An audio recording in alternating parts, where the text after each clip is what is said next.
Welcome back, dear viewers, to another captivating episode of our series, Biblical Stories. Today we delve into the dramatic tale of Sodom and Gomorrah, a cautionary story of wickedness, divine judgment, and the power of righteousness. Join us as we explore the moral lessons embedded within this ancient narrative and uncover the profound implications it holds for us today. Sodom and Gomorrah. Afterward, the two visitors got up and went towards a place where they could see the city of Sodom, and Abraham went with them to show them the way. Then the Lord God said to himself, I will not hide from Abraham what I am about to do. His descendants will become a great and powerful nation, and through him all the nations of the earth will be blessed. For I have chosen him, so that he may command his children and his household after him to keep the way of the Lord by doing what is right and just, so that the Lord may fulfill what he has promised to Abraham.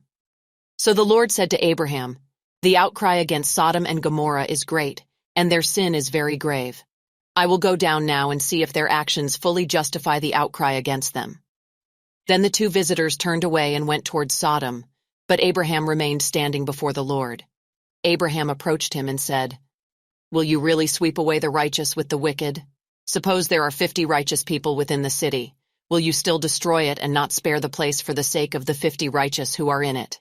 Far be it from you to do such a thing, to kill the righteous with the wicked, treating the righteous and the wicked alike. Far be it from you. Will not the judge of all the earth do what is just? The Lord said, If I find 50 righteous people within the city of Sodom, I will spare the whole place for their sake. Then Abraham spoke up again. Now behold, I have ventured to speak to the Lord, although I am but dust and ashes. Suppose the 50 righteous are lacking 5. Will you destroy the whole city because of 5? And the Lord said, I will not destroy it if I find 45 there. Then Abraham spoke to him yet again. Suppose 40 are found there. And he said, I will not do it for the sake of the 40. Then Abraham said, May the Lord not be angry, and I will speak. Suppose 30 are found there. And he said, I will not do it if I find 30 there. And he said, Now behold, I have ventured to speak to the Lord. Suppose 20 are found there. And he said, I will not destroy it for the sake of the 20. Then he said, May the Lord not be angry, and I will speak only once more.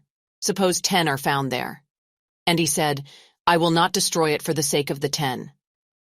When the Lord had finished speaking with Abraham, he departed, and Abraham returned to his place. As the two angels arrived in Sodom in the evening, Lot was sitting at the gate of the city. When Lot saw them, he got up to meet them, bowed down with his face to the ground, and said, Please, my lords, turn aside into your servant's house, wash your feet, spend the night, and then go on your way early in the morning. But they replied, No, we will spend the night in the town square. But Lot insisted so strongly that they did go with him and entered his house. He prepared a feast for them, baked unleavened bread, and they ate. Before they went to bed, the men of the city of Sodom, both young and old, surrounded the house. They called out to Lot and asked, Where are the men who came to your house tonight? Bring them out to us so that we can have relations with them. Lot went out to them, shut the door behind him, and said, Please, my brothers, do not act so wickedly. Look, I have 2 daughters who have never had relations with a man. Please let me bring them out to you, and you may do to them whatever you like. Only do nothing to these men, because they have come under the protection of my roof. But they replied, Stand back. This man came to stay here, and now he acts as our judge. We will deal worse with you than with them. Then they pushed against Lot and came near to break down the door. But the men inside reached out their hands, brought Lot into the house with them, and shut the door.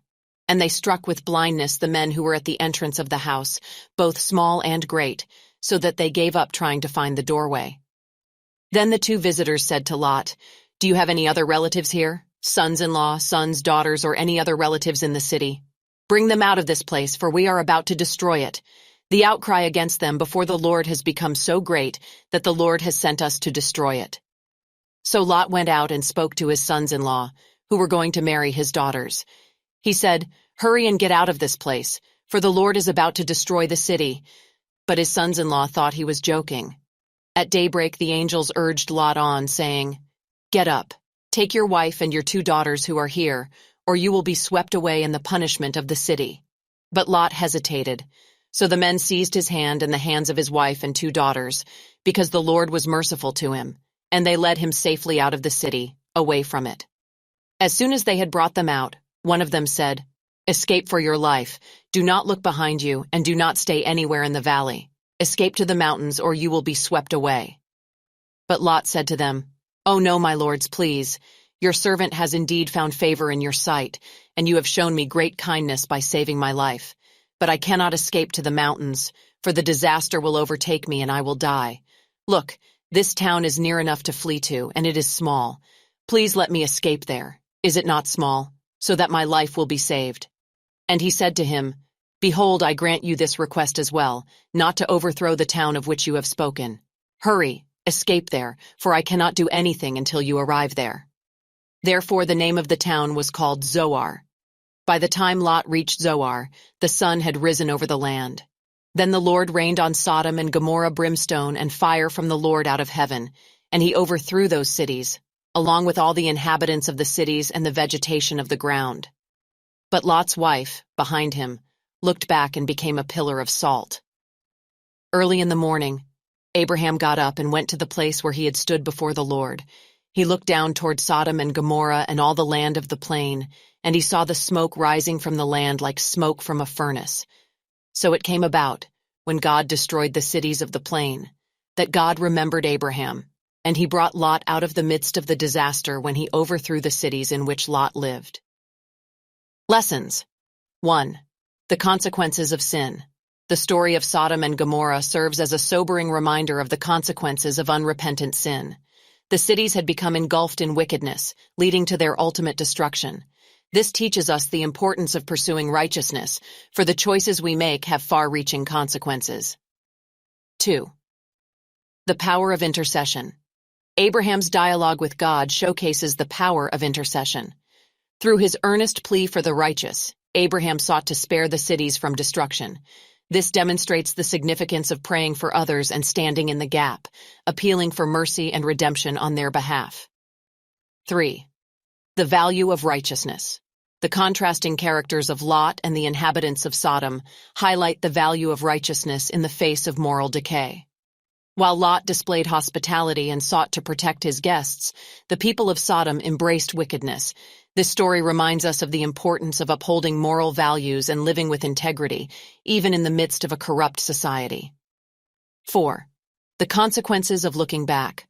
Lot's wife, in her disobedience, serves as a cautionary figure. When she looked back at the destruction of Sodom, she turned into a pillar of salt. This warns us against clinging to the past or being attached to sinful habits and influences. It encourages us to keep our focus on the future and to let go of anything that hinders our spiritual journey. 5. God's mercy amid judgment. Although God executed judgment on Sodom and Gomorrah, the story also reveals his mercy and compassion. He spared Lot and his family, leading them safely out of the doomed cities. This showcases God's willingness to rescue the righteous and highlights his faithfulness in the midst of judgment. The story of Sodom and Gomorrah serves as a powerful reminder of the consequences of sin, the importance of righteousness, and the value of intercession. It demonstrates God's justice, mercy, and the need to remain steadfast in the face of moral decay.